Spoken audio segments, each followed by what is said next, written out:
Today, the seminar topic is about the nanoscale in-situ studies of anti-wear tribofilm formation. To deliver this seminar on this topic, we have with us today Professor Robert W. Carpick. I would like to introduce you all to Professor.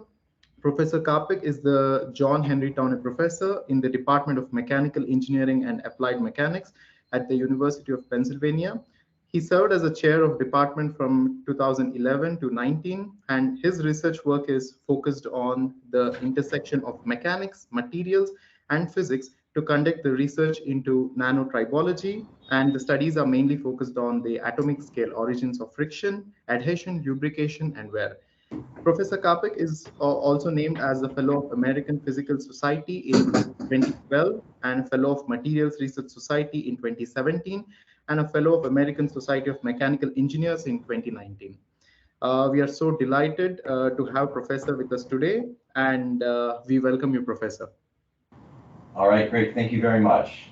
Can you hear me all right? Yes, we can hear you. Yes, we can. Great. Okay. Well, I'd like to thank you very much for the invitation to give this online webinar. I also want to express my appreciation for all of you, and especially Dr. Turin, who has spearheaded TriboNet.org, which I think has grown into a very impressive and valuable resource for the tribology community. And so I'm glad to be part of this event that TriboNet is sponsoring. So thank you. Yeah, you're most welcome. Thank you for your efforts. Today what I'm going to talk about is studying the formation of tribofilms, particularly tribofilms with anti-wear properties, and looking at them at the nanoscale and also looking at them with some in-situ methods to try to understand how they form.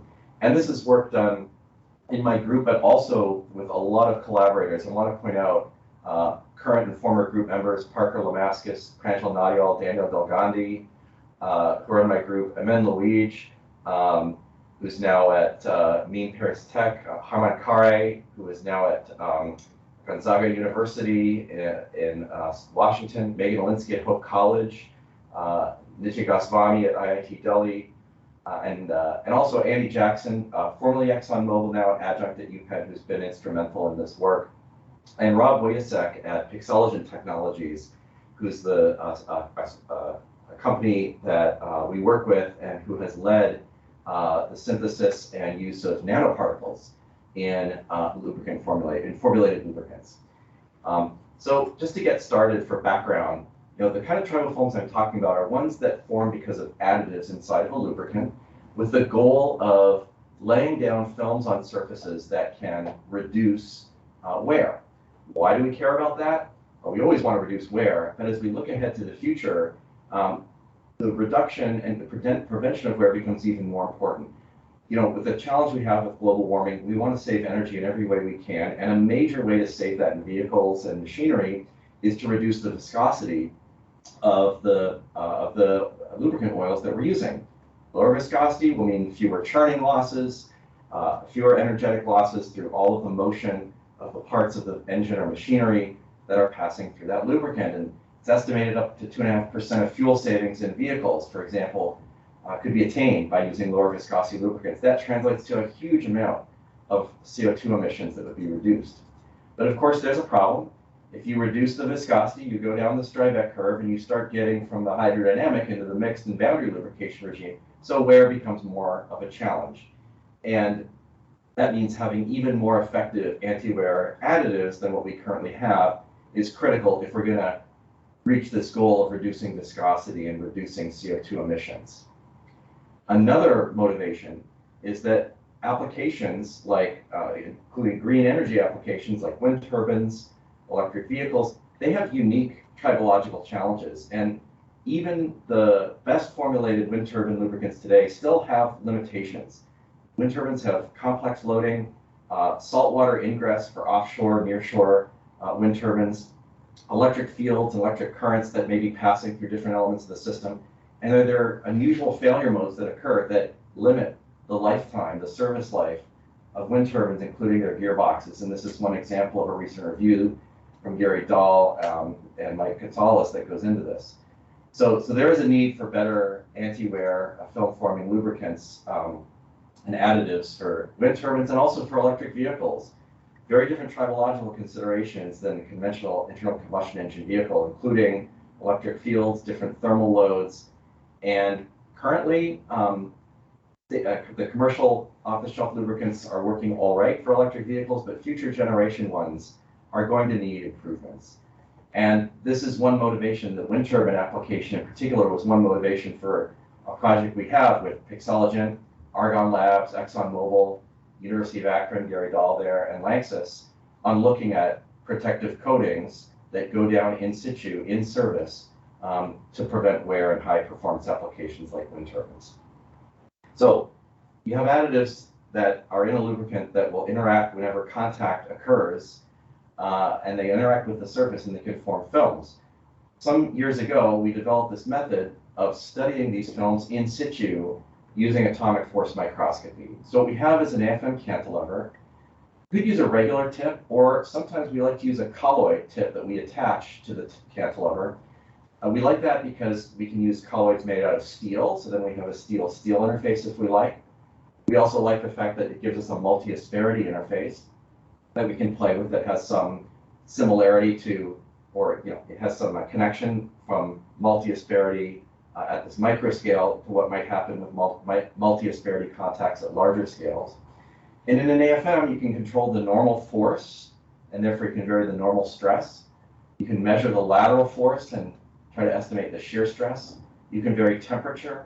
You can vary sliding speed. You can vary your time in contact. All of these things can be controlled. You can vary the lubricant. You can do it all inside of a lubricant with different additives. And you can vary the substrate and the tip material. So the picture is this. You're sliding inside of a lubricant. You can heat it to the temperature you want. And as you slide, additives that are solubilized inside of the lubricant occasionally get trapped inside the tip sample contact, and they can build up a film on the surface. That's just the tribofilm growth process happening down at the asperity scale. We can see this in the AFM, and we can measure the growth.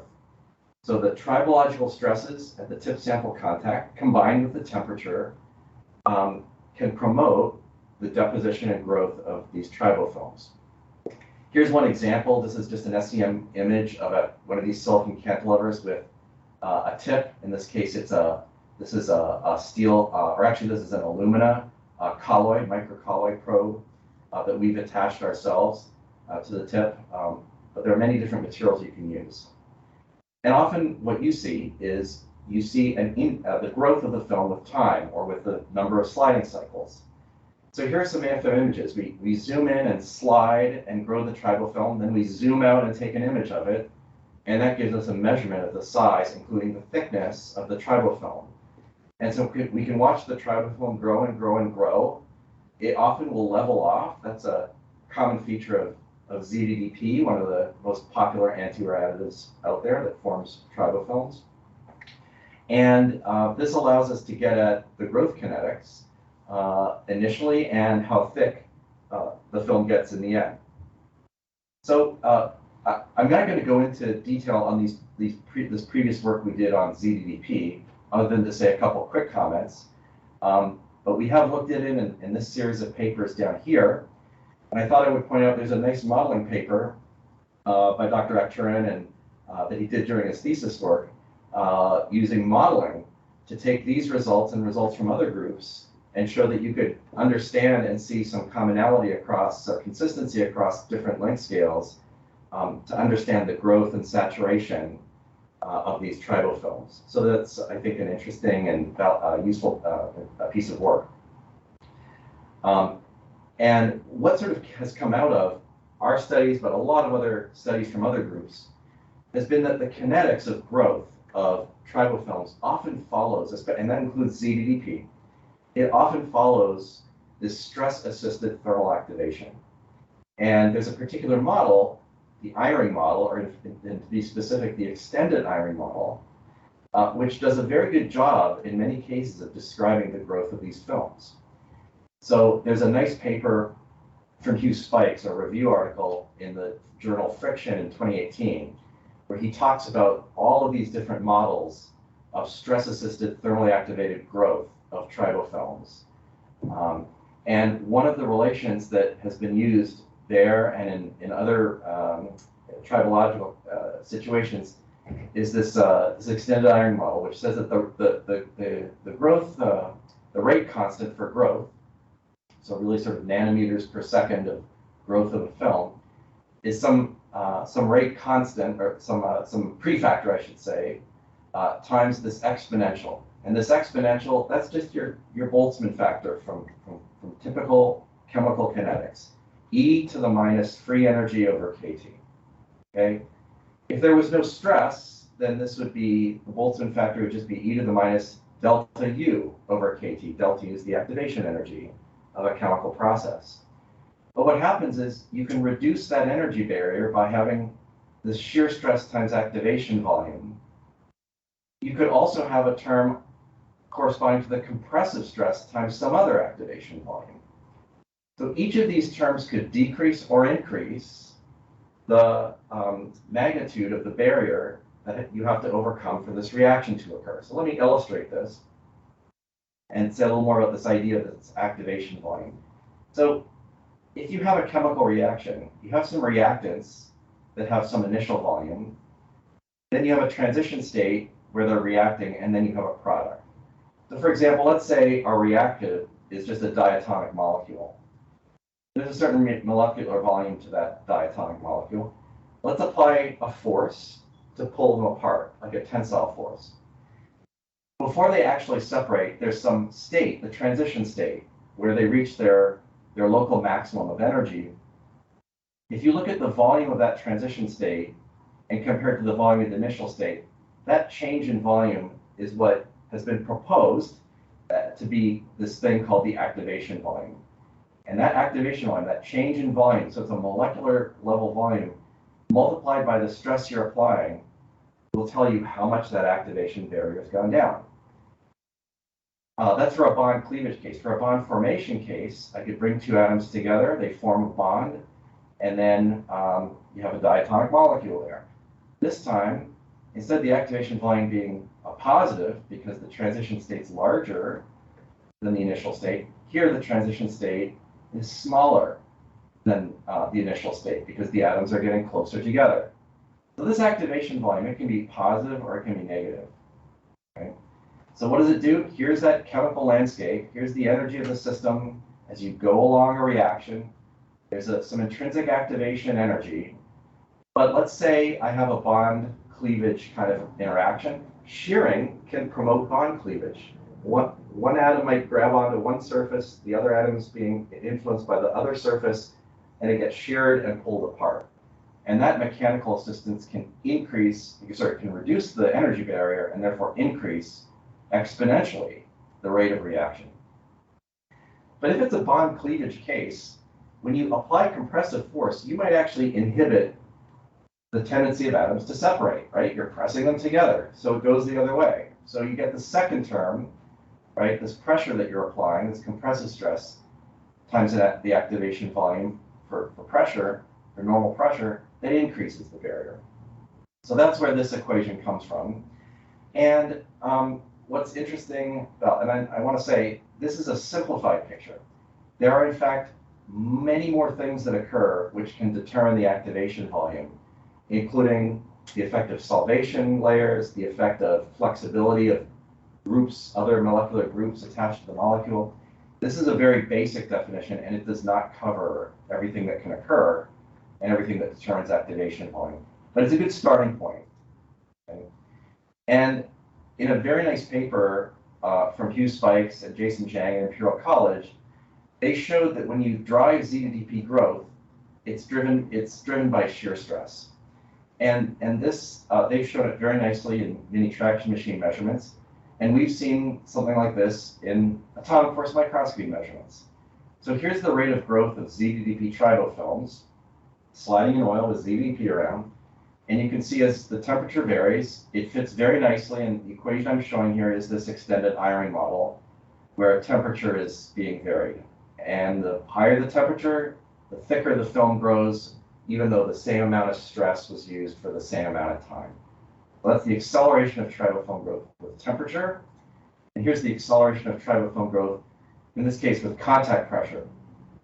So in our experiment here, we're pressing harder and harder and just repeating the experiment, and the growth rate goes up and up. And it again follows this Eyring-like, this extended Eyring model. But it raised a question. We're pushing harder, so we're increasing the compressive stress. But when the compressive stress goes up, when the normal force goes up, the shear force goes up too, friction goes up. So what is it that's causing the increase in rate? Is it the compressive stress increasing the rate of reaction? Because maybe actually to grow ZDDP tribofilms, you need to force atoms together. Or is it the shear stress? Because maybe the shear stress is helping shear atoms apart. So what this paper of Zhang and Spike showed was definitively it's the shear stress. They varied the shear stress and showed that that was the parameter that was driving the growth of these tribofilms. Okay? And so again, just to emphasize, there's a relationship between shear and pressure. So you can't decouple them unless you go to special effort to do that. And you need to do that if you want to isolate these effects. If you don't do it, yeah, you get an effective activation barrier, but you don't know what the intrinsic activation barrier is. And I'll point you to a new paper. I'm not going to talk about it today, but we've just done a new series of experiments inspired by the work of Zhang and Spikes, where we took this one step further and we varied the shear stress, but we also varied the compressive stress. And what we showed was the shear stress, in agreement with what they saw, it increases the rate of growth. But interestingly, the compressive stress actually reduces the rate of growth. And so our results for ZDDP are consistent with this picture. Shear stress reduces the barrier, compressive stress increases the barrier. And that suggests that for ZDDP, it really is a bond breaking reaction that is likely to be the rate limiting step, driving the growth of these tribofilms that you see here. So that's really just a very quick, some quick comments about things related to ZDDP that have been out in the literature recently. But what I want to focus on for the rest of the talk is going beyond ZDDP. It has some limitations, which Hugh Spikes has been very good at summarizing. This is a very nice review article from him. Poisons the catalytic converter. It doesn't grow films at lower temperatures. They may not be stable at higher temperature, or may not be stable at higher temperatures. Pure rolling, they don't form films. You need shear stress for the reasons I just was explaining. ZDDP actually gives you higher boundary friction, and as well, it can cause corrosion of steel under high pressures. So for all of these reasons, alternatives to ZDDP are needed, not just for conventional vehicle applications, engines where it's currently used, but other things like wind turbines, electric vehicles, and other applications. So can we come up with an alternative to ZDDP, or maybe something that supplements ZDDP, lets us reduce our dependence on it, but that still provides wear protection, including under some of these other conditions? So this is where we've been working with Pixelogen. They fabricate highly monodisperse nanoparticles, nanocrystals that are metal oxides, including zirconium oxide. They cap them with organic ligand, which allows them to be soluble in hydrocarbon oils, including polyalpha olefins and commercial lubricants. The solutions remain transparent, which is nice. Nobody really wants darkened oil. Looks like it's burned out.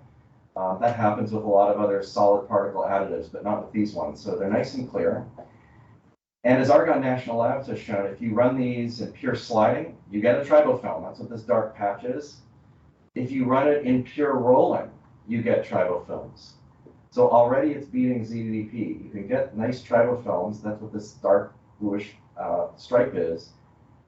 Zirconia forms these tribofilms, and the friction doesn't change very much. It doesn't go down, but it doesn't go up very much. This is the friction coefficient from these measurements with and without ZDDP in both synthetic or mineral base oils.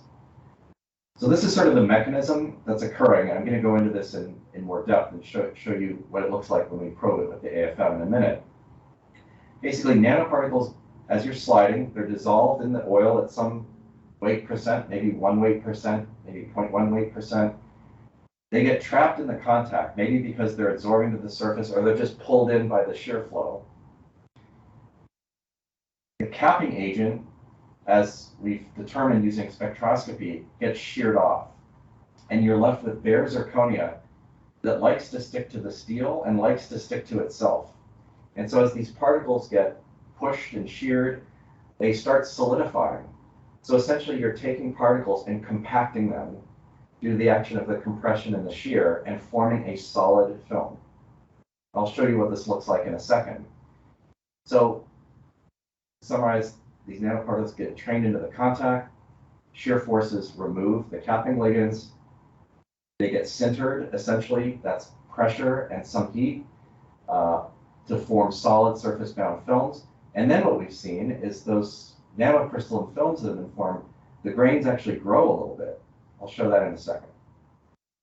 But before just before I show the structure, here's a close-up optical image of from Argonne Labs of one of these tribofilms. This is made using a micropitting rig, rough steel, somewhat rough steel surfaces, harsh conditions, 1.2 gigapascals of Hertzian stress. The color is due to the interference of light passing through this translucent tribofilm. And when we section this and look at it in the focused ion beam, we can see that it is a dense, solid, and quite uniform film. So here's the steel substrate on the left. Here's the tribofilm made of zirconia. And then this is just a capping layer for the imaging.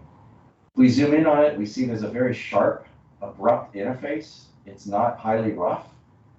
So the zirconia just seems to have gone down very quickly without causing a lot of damage. And when we zoom into it, we thought we would see pores or cracks or little gaps between the nanoparticles, but what we see is a uniform dense film. And we see there are grains. I hope you can see from this image, there are different orientations of these lattice fringes that we see. There are different orientations, but more importantly, they're bigger than the 5 nanometer size of the nanoparticles. So the nanoparticles really have coarsened. The grains have grown to a somewhat larger size in forming this film. So that's a pretty remarkable process. It's called tribo-sintering, and it's basically a very different way to form tribofilms compared to the way ZDDP tribofilms form. We can look at films that we formed in the AFM, and we see that they're primarily, this is using a energy dispersive spectroscopy in the TEM. We can see that they're mostly made of zirconium and oxygen. There's a very low amount of iron mixed into it. There's a negligible amount of carbon. That's what's telling us the capping agent's been stripped off. And interestingly, the Young's modulus of our tribofilms is about 150 gigapascals. That's 75% of the Young's modulus of bulk sintered zirconia. And the hardness that we measured with nanoindentation is indistinguishable within the uncertainty of bulk sintered zirconia. So this tribofilm really is a very hard, dense, uniform film whose properties are approaching those of bulk zirconia. So a tribological contact can synthesize materials. It can form solid films. So here's what it looks like. I'm going to show you a movie where we zoom in for a few hundred cycles. The tip is growing the tribofilm, and then we zoom out and take an image to see how big that tribofilm is, how tall it is. And that image forms one frame of this movie. Then we go in and do a few hundred more cycles and zoom out and take an image, and again and again and again. So here it is. You can see the tribofilm emerges and then saturates. This is going to repeat. Notice that there's no tribofilm growth initially, then suddenly it turns on and grows, and then it saturates. You can see when the height saturates, it's still not perfectly stable. You can see how there's small nanospheres that are dancing around. So there's still some removal and regrowth of zirconia at the top of this film, where the base of it seems to be quite stable. Okay? So it's quite tenaciously bound to the surface. It grows, and then it has a somewhat, perhaps loosely bound or softer top layer at the very upper level of this film. Okay, so we can plot out and measure this growth. So here's the volume and also the height of this tribofilm grown in the AFM. We have this induction period of several thousand cycles followed by pretty rapid growth, and then this quasi-steady state saturation of the film. We can take SEM images of the film afterwards from the top down, and you can see the bumpiness here is evident in the SEM. There's sort of a patchy nature to it. We can plot how this growth rate changes with stress. And what we see, unlike with ZDDP, where there was an exponential increase with stress, we see more of a linear increase, and it's somewhat scattered. We are working to extend the range of these stresses, but this is over a fairly wide range, and it just does not look like that exponential type of behavior that was seen with ZDDP. So it looks different. This is the max volume or max height of the film. It also increases if you apply more normal stress and also consequently more shear stress while you grow the film. We also see that as we increase the normal stress, the number of cycles it takes to get to the nucleation phase goes down.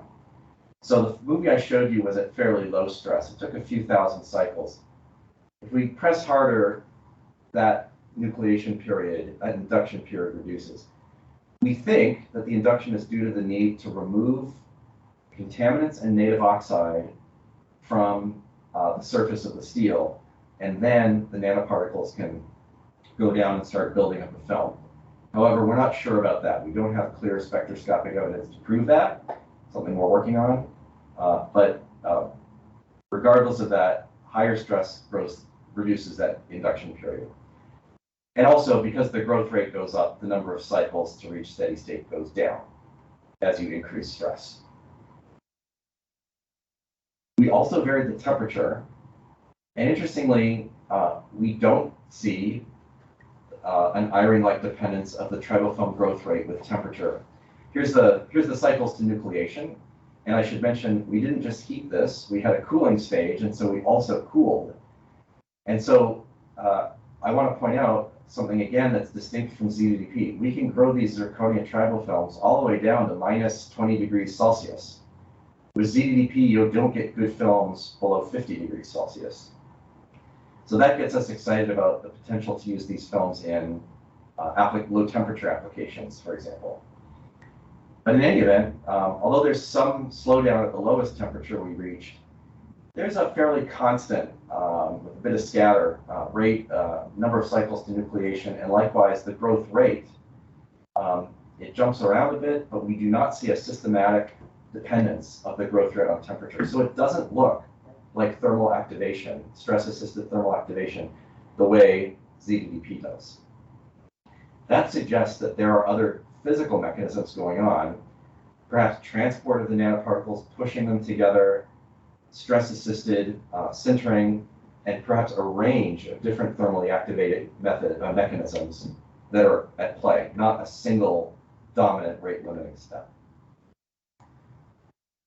We have also put these nanoparticles into fully formulated commercial-grade gear oil, and this was work done at Argonne National Labs by Nick Demas and Aaron Greco. So this is in a commercial off-the-shelf high viscosity gear oil. This is a scuffing test where they measure the traction over time as they increase the slide to roll ratio of a roller that's being slid between three outer rings. And so as you get to harsher and harsher condition, as they increase the slide to roll rate, the traction coefficient jumps around, and then this is the scuffing event here, this jump. So this is just plain gear oil, and this is where you would pretty much expect it to scuff. You put nanoparticles in the Zirconia nanoparticles in the gear oil, and suddenly there's a little jumping around, but you can go to much higher slide to roll ratios and no scuffing occurs. So this is something Argonne has shown very convincingly, a reduction of scuffing, a reduction of micropitting in micropitting tests when these nanoparticles are placed in the gear oil. So what I want to show is, as the last sort of set of data in this talk, is what happens when we look at this at smaller scales. So what we've done is to use a mini traction machine. So this is a sort of a millimeter scale, sub-millimeter scale contact running in a lubricant, where intermittently we take this ball, which has been running against this disc, and we press it against this window to image interferometrically the thickness of the tribofilm that's grown on the ball. So that's what we do with mini traction machine measurements, and we also do AFM measurements like before to see what happens in the presence of all of the co-additives that are found in a commercial gear oil. What we see is that there is a higher traction coefficient when the zirconia is present, whether it's pure synthetic base oil or whether it's this fully formulated 75W80 oil. Higher traction compared to the formulations without nanoparticles. And that traction, that higher traction, we think is coming from the roughness that we get of the tribofilm, which you can see in these slim images. And we can take interferometry at the end of the test, white light interferometry, and we can see that there is less wear of the steel. So although the traction coefficient's been higher, this cross-section here across the wear track shows that wear has been prevented. So we measure the height of the tribofilm, and we get a profile from that. But we also have the thickness of the tribofilm from these slim measurements that are done in situ in the mini traction machine. So since we know how tall the film is, and we know how thick the film is, what we can see is how much the film is indented into the surface. That indentation or implantation of the film could be due to wear of the steel that occurred. It also could be due to just plastic deformation of the film being pushed into the steel. What we see is there can be a lot of this indentation that we attribute to wear in the case of zirconia running in pure PAO. So although it's better than, we prevent scuffing and things like that, there's still some wear of the steel. When we have it in a fully formulated gear oil, there's almost no wear of the steel. So what this means is the zirconia is cooperating with the co-additives that are in the gear oil. What are those species? Well, we can look at this with time of flight sims. So we take the disc out of the mini traction machine at the end of the experiment, and we use an ion beam to etch through that film. So this is a movie, just an electron, a secondary electron image. And I'll play this again, showing the tribofilm being sputtered away by xenon ions. And so when we do that, we can analyze the mass to charge ratio of the sputtered species that are emerging. And of course, not surprisingly, there's all this zirconium in the tribofilm, but there's also phosphorus in the tribofilm. That phosphorus is coming from the extreme pressure additives that you find, typically phosphate esters and other phosphorus-containing species that are typically used in gear oils to prevent damage at extreme pressures. So it means the film that we formed has integrated the phosphorus into the zirconium, and we believe that that has provided some of the advantageous properties that prevent the wear of the steel. Okay, finally, we can look at this in the AFM. So like before, we just slide with a colloid, it's a steel colloid. Okay, and what we see on the left is the zirconia in the fully formulated gear oil. On the right is in just pure polyalpha olefin, so no co-additives. Like before, on the right, you can see there's an induction period, no films at first. In the gear oil, the films are forming right away. Okay? It takes a long time for the tribofilm to catch up when you don't have these phosphorus-containing co-additives. Okay? I'll just play that again. So film growth right away when I've got zirconia with co-additives, phosphorus-containing co-additives. Slower film, a delay in growth when you just have zirconia in pure PaO form. So I can plot that here. Here's the tribofilm volume versus number of sliding cycles. We get growth almost right away from the start when co-additives are present, whereas there's this induction period when they're not. Okay? So once again, there's an advantage to having co-additives that are apparently cooperating with the zirconia to promote the growth of those films in addition to reducing the wear of the steel. Okay? So we've quantified this and we've measured the heights. The films are taller in addition to having started to grow earlier. So the general picture is that interactions between the zirconia and these EP additives, they may be helping strip off the capping agents. They may be helping bond the zirconia to the surface. They may be helping bond the zirconia to other zirconia nanoparticles. Phosphorus is a very surface active species. It likes to form bonds with many different species. Okay, so last comment, we see that EP additives that contain phosphorus promote tribofilm growth. Well, ZDDP contains phosphorus. What does it do?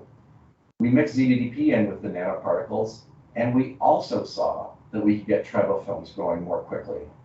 So this is the tribofilm volume versus sliding cycles measured in AFM.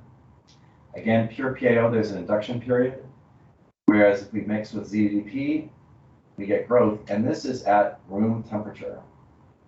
And this film contains phosphorus, it contains zinc, it contains zirconium.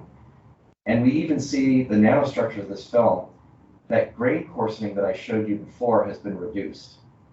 We see a grain size that's closer to 5 nanometers, the original size of the zirconia nanoparticles. So there's been a very interesting interplay between the ZDDP and the nanoparticles. We're able to grow phosphorus and zirconium containing tribofilm. We're able to do it in pure rolling as well as mixed rolling and sliding. And we're able to do it at room temperature. Those are things you just cannot do with ZDDP alone. And of course, since you can grow materials with this method, students and postdocs like to have fun. They can pattern them. You can do this with ZDDP. You can do this with zirconia. You can grow sub-micrometer scale features and logos of your university by playing around with this. So it is a nano fabrication method, and we explore this more in this paper here. So to summarize, what we've shown is that these zirconia nanocrystals are well dispersed in lubricants, including commercial lubricants. They form robust, 100 nanometer thick surface-bound tribofilms from low to high temperatures, even in pure rolling. And these can reduce failure modes like scuffing and micropitting at the macroscopic scale. We would like to see if we can get the friction that we get down, but that is something we're currently working on and have some ideas to achieve that. We've seen that they form tribofilms even in pure, even fully formulated gear oils, and we see cooperation, not antagonism, between the EP additives of the gear oil and the zirconia surface. We see less wear of the steel. We see faster growth of the tribofilm. This is verified by looking in particular at the nanoscale using our In-situ AFM technique that proves that yes, the growth is faster when you have co-additives mixed in with your zirconia, and you get thicker films as well. So we think that this it could be a potential enabler for the use of low viscosity lubricants for harsh environment applications. And that's the subject of the work we're doing currently. And so stay tuned. We hope to show you more as time goes on. And I'll refer you to this paper as well as to our website where we have other publications on this work and our other work. So with that, I'll stop and I'll be happy to take any questions you have. Thank you, Professor. And if you have any questions, you can post it on chat and we will unmute you.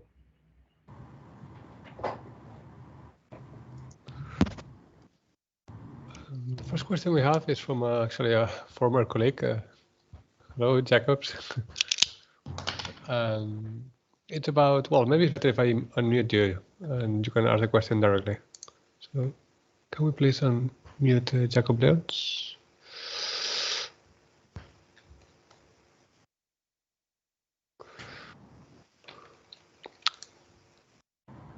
Oh, I wonder if you can be a. I see the question. Yeah. Answer. Yeah. Like cannot see him in the Oh, audience. sorry. So Yeah, sorry, I have to put mute. Yeah, now I can. You hear me, right? Yes, I can hear you. Okay.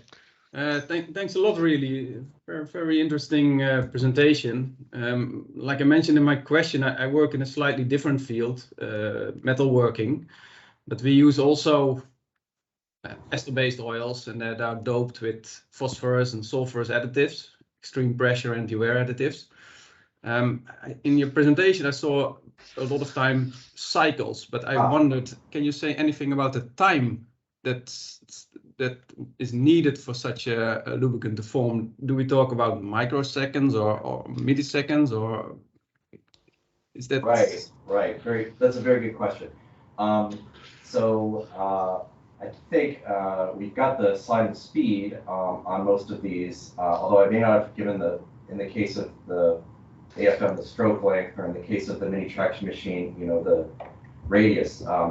But we've got those all in our papers, and what I can say is generally in the mini traction machine, under the conditions we're using, which are sort of hundreds of millimeters per second, it actually takes several minutes for those tribofilms to build up. We see that it starts almost from the very beginning, but it takes several minutes to form, at least 5 to 10 minutes to form the saturated film. Let me just see if I can pull up. 150 millimeters per second in this case was the sliding speed. And then actually in this plot, you can see the traction coefficient versus elapsed time. So there's the traction coefficient is going up, and that's a proxy for the fact that the film is growing. So it does start right away. And so even in the first few passes, we're seeing something, but it does take several minutes to saturate. So it's not as rapid a process as I think one would want for a cutting operation, where you probably need to have that film forming right away. So I think that might, but we haven't tried. I mean, we haven't tried it in a cutting application. It'd be interesting to see what happens if you do add them into a cutting fluid and test it. That would be, it could be that maybe at the high speeds, help accelerate the film deposition. Because I guess in your cutting applications, what kind of sliding speeds are we talking about? I talk about cold rolling. So, but then we have a contact which usually takes 1 millisecond. And I always wondered if that 1 millisecond, and in that 1 millisecond, I always say we double the surface because of plastic deformation. I wondered if in that 1 millisecond that would be enough time for such a lubricant film boundary lubricant to form, because we use these additives, but I'm not 100% sure if they can work so fast. Let's say. Yeah. That we have not explored how to accelerate that. I will say one thing. We do see. Well, I mentioned that the growth rate is accelerated by adding in the phosphorus and containing additives, and what we haven't explored is increasing the level of those phosphorus additives. It may be that we could go even higher and accelerate even further. So maybe with a higher concentration of zirconia, a higher concentration of phosphorus, maybe it could start being fast enough that it could be valuable for you. But we just haven't explored that yet. Thanks for your answer. Welcome. Cool. I have a couple of questions from Fabrice Ville from Inside Lyon. Maybe it's better if we unmute Fabrice. Fabrice, you can unmute yourself and ask a question. Thank you very much. Thank you very much, Professor Carpick. Very interesting. I have two questions concerning the effect of the additives and so on, and especially tribofilm. According to you, what is the impact on rolling contact fatigue of these tribofilms? Are they acting only on surface, or, for example, could they act inside the crack in order to stop or to increase the speed of crack propagation? This is my first question. And my second one concerns the life of these additives in the oil, because the oil is going to stay a certain time in a mechanism like a gearbox or things like that. So can we expect a modification of their physico-chemical properties according time, and what could be these parameters influencing this this modification? Is it linked only to heat? Is it linked to sharing? Do you have any ideas about that? And I think we have some answers in your presentation. No? Yes. Okay. Well, thank you. Those are both very good questions. With regard to rolling contact fatigue, we're very interested in that, and in fact, determining that is one of the goals of this current project that I mentioned that is funded by the Department of Energy and focused on wind turbine applications in particular. And so the rolling contact fatigue experiments are happening right now as we speak, literally, with a collaborator. And we don't have results to present yet, but I'm hopeful we will have them soon. What I can say is we did do some work with argon. They, again, in their micropitting rig, they did these ring-on-roller tests of steel. And then we took their samples and looked at, we cross-sectioned them and looked in the TEM to see where are the nanoparticles going. And what we could see is that you do, under fairly harsh conditions, yes, you can get cracks forming near the surface. And we found that the nanoparticles would go in and fill those cracks. And we think that that was a mechanism that was helpful for preventing larger scale crack propagation, sort of helps sort of heal the cracks and prevents wider spread failure. So that wasn't a rolling contact fatigue test specifically, but it was looking at surface initiated cracks. Of course, subsurface crack initiation is another concern, and we just haven't looked at that. What we do think is that because the nanoparticle film is quite stiff and gets to this sort of 100 nanometer thickness, we think that can help prevent subsurface crack initiation because you are now taking the point of maximum stress, maximum shear stress away from the steel into the zirconia. And if that tribofilm can be sufficiently tough, then that can have a benefit. That's a hypothesis. We have not proven that, but that's what we're trying to look at. And we think the reason we're optimistic about it is, pure zirconia by itself can be fairly brittle. There are ways to toughen zirconia, as you know. Yttria stabilization is one of them. We think that the incorporation of phosphorus and perhaps other elements from the co-additives can help toughen that film. Again, that's a hypothesis, but this work I was mentioning about looking at the zirconia going to cracks, that is published. Amen Luigi is the first author of that, and that was just published last year in Tribology letters. The second question you had was about evolution of the additives in the oil according to time. Can their physical chemical properties change? So we have done extended sort of aging tests with them, and we have seen that in pure PAO, these things are shelf stable for years. When other co-additives are in there, they have passed aging tests for long durations, but we are still in the process of seeing how far out that can go and seeing how stable they are for various combinations of additives. As you know, additive packages come in all different flavors, so there can be, you have to be careful, there can be interactions between the nanoparticles or the capping agents and other additives potentially. They're very surface active, so that's ongoing. So I don't have anything I can report further at this time, but it is something we're looking at. But what I can say is certainly in pure PAO, over a period of years and with heating applied, we can see that it's completely stable with no evidence of settling out or changes in significant changes in their parameters. So we're optimistic that this does have the stability and longevity for long lifetime applications. Okay, thank you very much. Welcome. Yes. Maybe I'd like also to ask a question, Rob. I'm wondering, is there any rule of thumb or a way how to determine the activation volume size? Let's say if we are using this equation, maybe how can we do that? Yeah.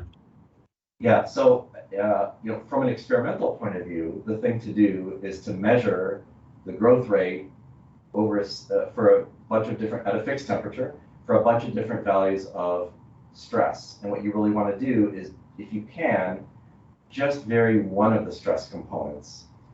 So in this paper, in this Faraday discussion paper that has just been published actually yesterday, that's what we were able to do by varying the lubricant, the mixture of lubricants. We could change, we could allow for just the shear stress to change while keeping the compressive stress the same, or vice versa. Keep the shear stress the same or nearly the same while varying the compressive stress. And so measuring the growth rate versus stress component, the magnitude of that stress component, you can get a plot, and basically the slope of the activation energy versus stress, that is the activation volume. So if you look at, well, this equation here, basically you take the log of the growth rate, you're going to get a slope versus a slope versus the stress component magnitude, and the value of that slope will be this activation volume. So that's how you measure experimentally. To actually calculate it or to kind of estimate it, this paper here by Chen, they talk about this initial idea of how it's related to molecular volume. But what I want to emphasize is this is just a starting point. So there are cases where with hydrostatic pressure or with pulling on molecules, this picture is almost, it can be pretty quantitative. It really is the change in volume between the transition state and the initial state. But in general, this fails. In general, there are other factors that couple in. So I think the simplest thing to say is this. The activation volume is simply the rate of change of the activation energy, this delta U, with applied stress. It happens for different reasons, potentially multiple reasons, but that's what you want to look at. How does the activation energy change as you increase the force on the molecules or increase the stress on the molecules? And that's what lets you get at this. Great, thank you. We have one last question from Leon. You can unmute yourself. That's good. I was just thinking about your previous answer, and I wondered, did you ever do the experiment that after 1 or 2 cycles you stop the shearing, and you stop the experiment and you just look at the film growth? Is it that then the film growth also stops, or is there a mechanism that makes it continue anyway? Oh yeah, it stops. It does stop. Okay. We do see that, yeah, you have to be shearing to keep the growth going. So that indeed tells us that, yeah, to get the nanoparticles in there, you need the tribological action to, we think, shear off the capping agents, compress the, force the nanoparticles together. So we don't see a spontaneous adsorption and growth as one would see with, say, very reactive molecules. There's probably some weakly adsorbed nanoparticles there, but this is sort of roughly speaking similar to what people see with ZDDP. With ZDDP, you see that ZDDP, or thermally decomposed molecular fragments of ZDDP, they will adsorb on the surface and form a very weak film. They call it a thermal film, but it can be scraped away very quickly. It's not very thick. You really need stress to grow a solid, well-bound film. And a good thing, there's a good thing about that for tribological applications. It means you only get a tribofilm where you have sliding contact or rolling contact.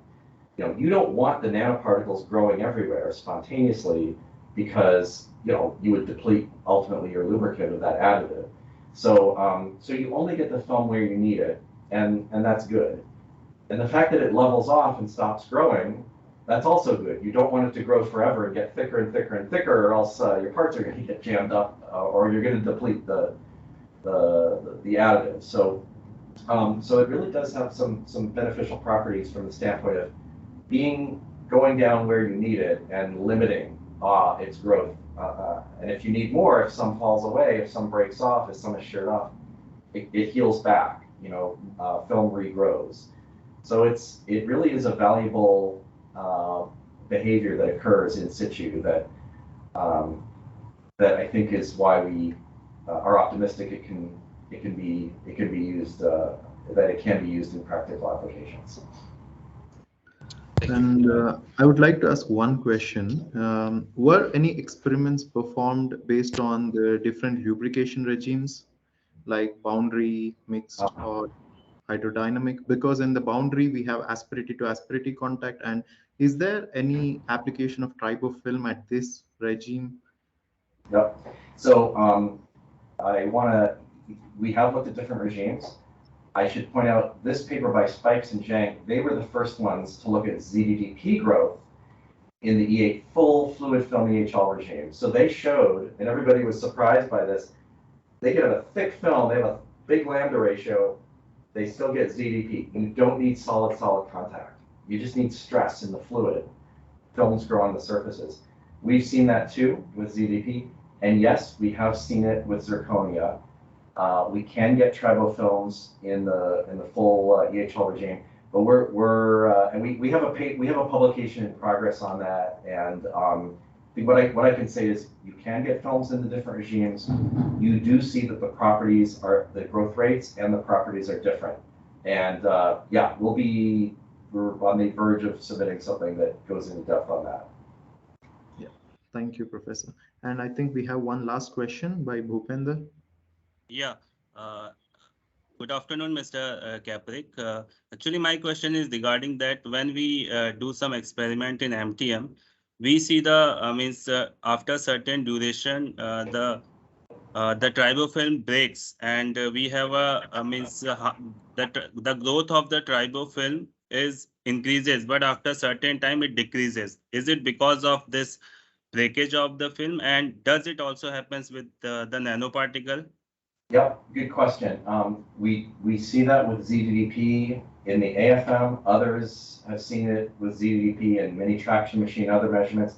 Actually, there's sort of an example here. If you look at this plot on the right, at this high stress condition, the film grew, but then actually part of it broke off. And what you can see is there's a tall part of the tribofilm on the right and a less tall region. That's because a chunk of the ZDDP tribofilm came off, and then it can regrow.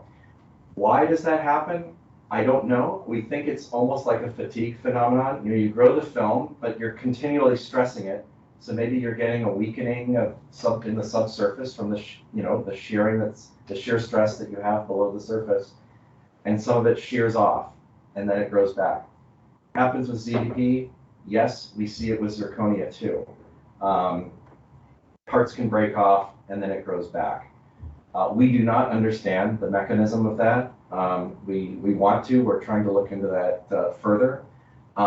We have preliminary evidence that having the phosphorus additives can reduce that behavior. In other words, pure zirconia films are a little more brittle, and they seem to do that breaking off more frequently. So really seems to be a function of the mechanical properties of the film, but needs further study to understand. So lots of open questions here, and that is indeed another one of them. Thank you, Professor. So I would like to thank all the participants for the seminar, and Professor, we from TriboNet are so thankful to you. In your busy schedule, you accepted our invitation and you gave a wonderful presentation.